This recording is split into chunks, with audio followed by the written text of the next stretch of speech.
The FBI has fired longtime agent Peter Strzok. Now President Trump is questioning whether special counsel Mueller's Russia investigation will be dropped. Strzok has been the target of President Trump, the president's allies, and a Justice Department Inspector General report since anti-Trump text messages between him and then fellow FBI lawyer Lisa Page became public. Strzok worked on the Hillary Clinton email investigation and then on Mueller's investigation into Russian election meddling and potential ties to the Trump campaign. He was removed from the Mueller probe after the messages were discovered. Shortly after, Strzok's attorney announced his firing, the president questioned the legitimacy of the Russia investigation in a tweet, even though Strzok was never in charge of the probe. Mr. Trump also repeated that there was, quote, no collusion. A few minutes later, he said Hillary Clinton's email investigation was a sham and should be redone.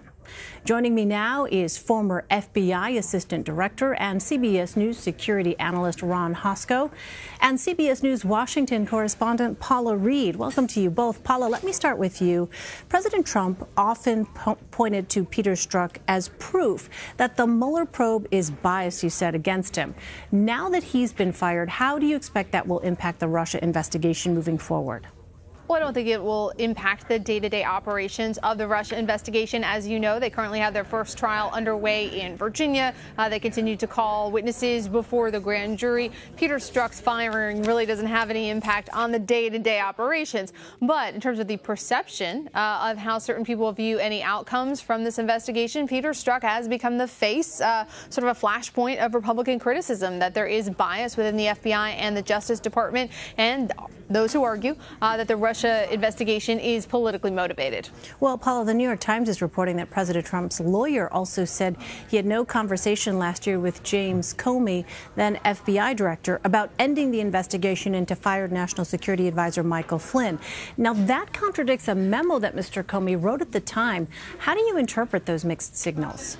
That's right. That also contradicts something Rudy Giuliani said just a few days ago. I think what's really important here is if the president is to sit down for an interview with special counsel Robert Mueller, he or his investigators, they're going to look specifically at Comey's comments, both public comments and those contemporaneous memos, and anything the president has said about this. What Rudy Giuliani is saying just sort of muddies the water, but I don't think that's going to be sort of the comment of record here. But it also speaks to, these larger questions about whether there's a good faith effort to get the facts out, or if they are, in fact, just trying to muddy the waters. Well, Ron, the statement from Strzok's lawyers also said this is a departure from the FBI's typical processes and contradicts Director Wray's testimony to Congress. What does that signal to you?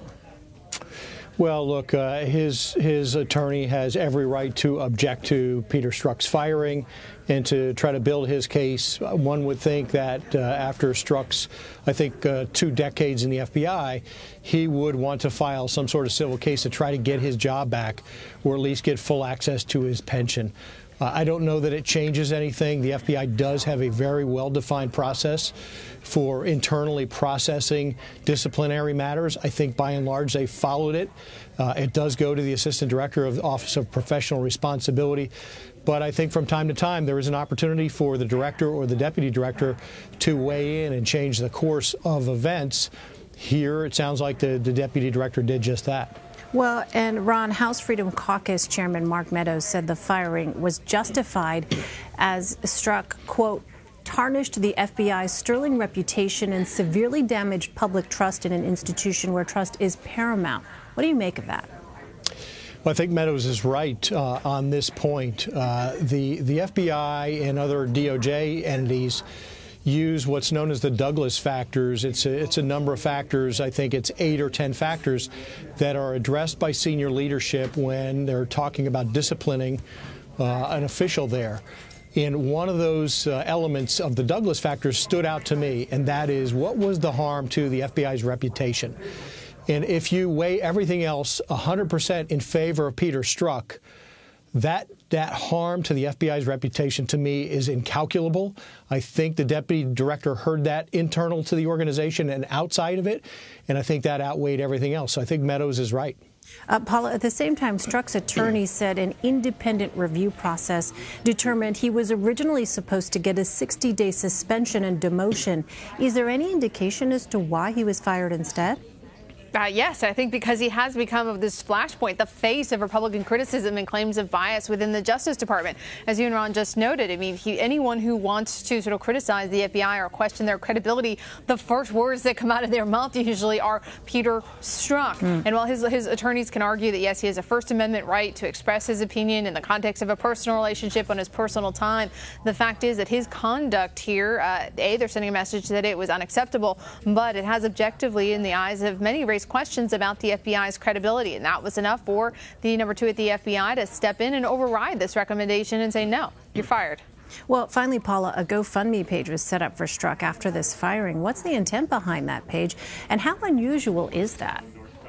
Well, I guess it's becoming more common in these unusual times. I think he saw what happened with the former number 2 at the FBI, Andrew McCabe. He set up a GoFundMe to help him launch his legal campaign to reclaim some of his pension and other benefits, just help him with his legal bills. He raised hundreds of thousands of dollars. Now here, as you can see in that graphic, he's raised tens of thousands of dollars already. He says this is to help him with his legal bills. Now that he doesn't have a job, he may not have full access to his pension.